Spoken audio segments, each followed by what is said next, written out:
They ran until their lungs burned. The docks were chaos.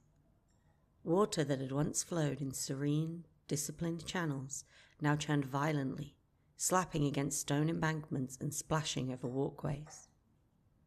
Citizens fled in all directions, robes and cloaks snapping in the wind, faces pale with something deeper than confusion. Above them, the mountain groaned again, the vast wooden crown shuddering beneath the repeated batterings of furious wings. Joaquin reached the waterfront first, eyes scanning desperately. "There!" Caleb shouted. Raptor stood at the edge of one of the deeper canals, waving them down frantically. Behind him, half concealed beneath an arched dockhouse, lay a vessel unlike Jihye had ever seen. It was sleek and narrow, built of reinforced wood banded with dark metal ribs. Thick glass panes curved along its upper half like the shell of some immense beetle. Tubes and levers protruded along its sides, and a small hatch stood open near the center. Raphael stared. "You stole a boat." Raptor shook his head sharply. "Not a boat, a submersible." Caleb looked both impressed and terrified. "You found this here?" "It was already moored," Raptor replied. "Maintained, functional. I suspect the Lurines use it for observation beyond their wards." He swallowed once. "They will not need it where they are going." A violent crack echoed from above, followed by another wave of screams. "Inside," Raphael ordered.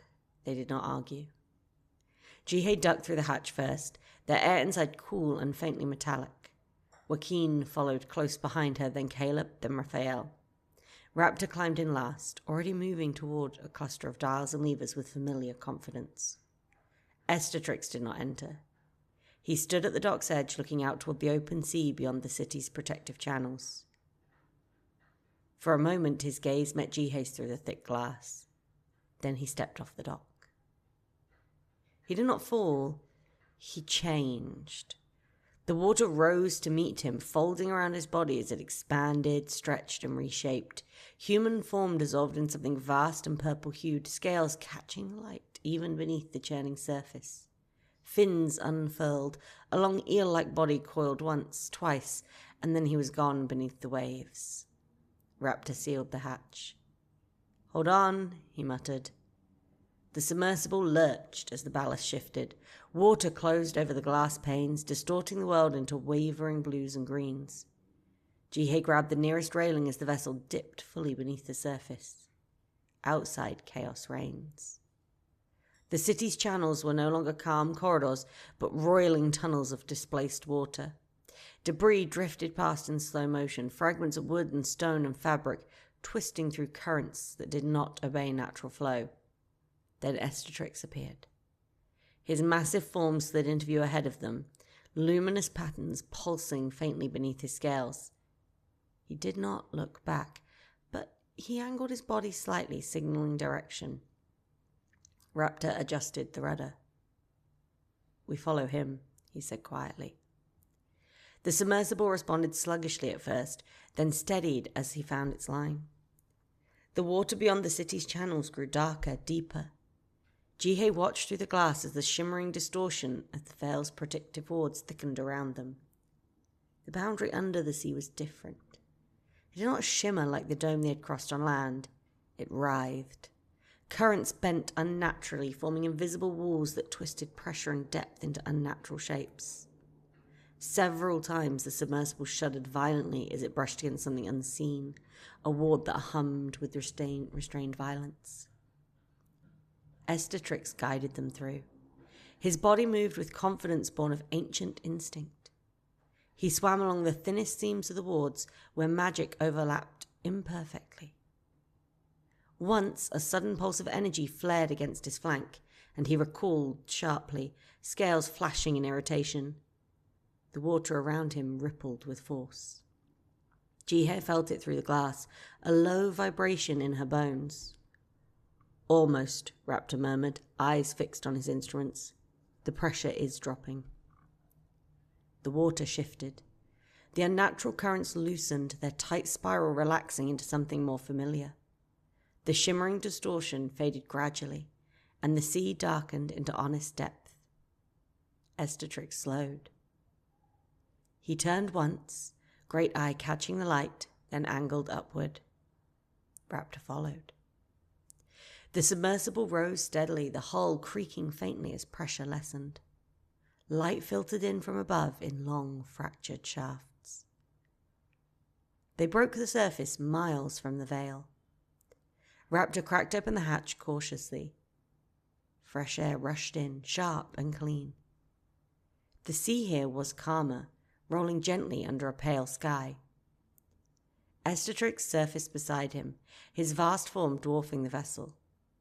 For a moment he simply floated there, violet eye fixed on the horizon where the veil lay hidden beyond distance and illusion. Then he submerged again. When he rose next, he was human once more. Water streaming in from red hair and scaled shoulders as he gripped the side of the submersible. "This is far enough," he said. "The veil's thin here. Their reach weakens."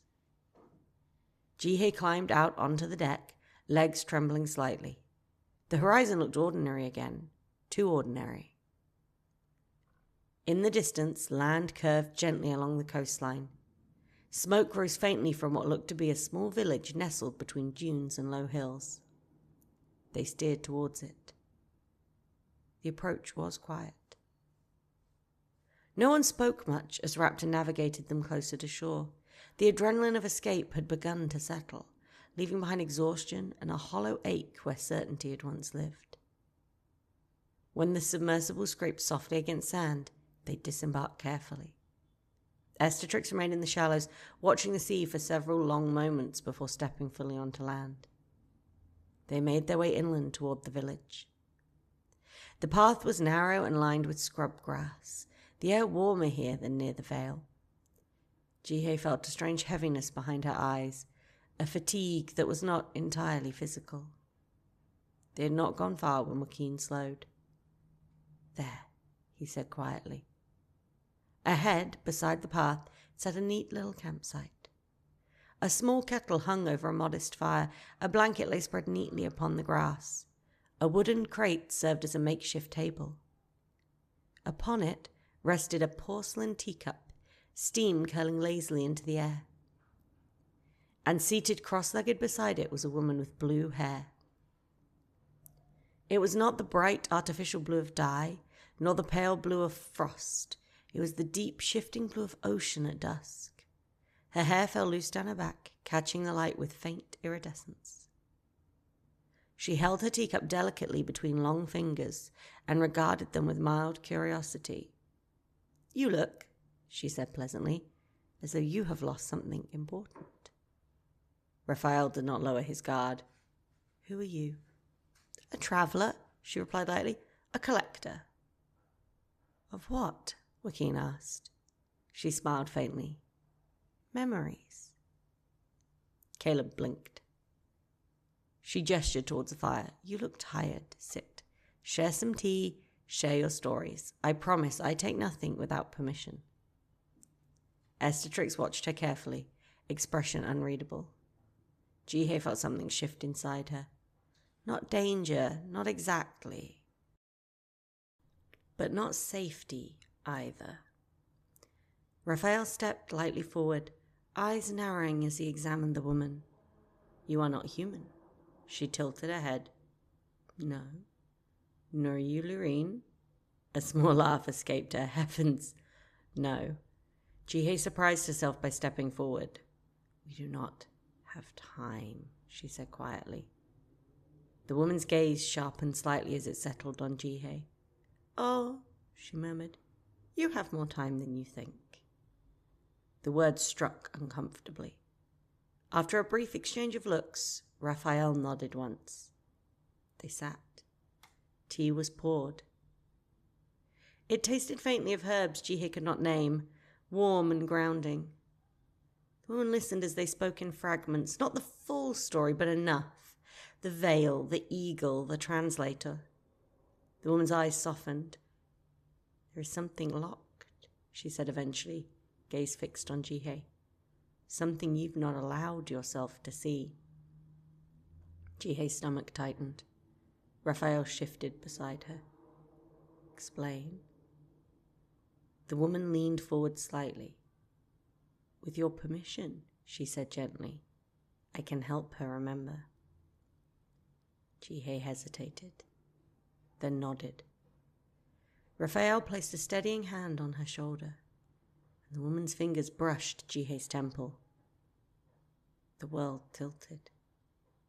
Light fractured. Jihye was no longer on the hillside. She was small, cold, crying. She remembered hands holding her, not cruel hands, frightened ones. She remembered the room where she had first drawn breath, candles flickering, a woman weeping with relief and terror intertwined. She remembered a presence watching. Not outside, inside. A surge of power that did not belong to a newborn baby. Fear. Her mother's whispered prayer. The amulet pressed against tiny skin. The feeling of being bound, being sealed, being split from something vast and ancient that raged silently within her. The memory crashed through her like a storm before breaking a dam. She gasped aloud, back on the hillside, tears streaming freely down her face. The blue-haired woman now held a small shard of green glass between her fingers. It glowed faintly, swirling with color and shadow. Your first locked memory, she said softly. Jihye stared at it, breath unsteady. She felt clearer. Not whole, but less fractured. The woman studied her carefully, then looked to Raphael. You carry weight also, she observed. Raphael's expression tightened. She reached into a pouch at her side and withdrew a second shard of glass. This one shimmered faintly with golden light. I've been holding this for some time, she said, offering it to him. It is not mine to keep. Raphael hesitated, then accepted it. When? He asked quietly. She smiled faintly. You will know. Esther watched the exchange without comment. The woman rose smoothly to her feet, brushing invisible dust from her skirt. Memories are anchors, she said gently. They can drown you, or they can keep you steady in storm. She inclined her head once. Then she was gone. Not vanished in smoke, simply not there. The fire crackled softly where she had been. Jihye stared at the green shard in her trembling hand. For the first time since the veil, the amulet against her chest felt uncertain. And somewhere deep beneath her ribs, something ancient shifted. Awake.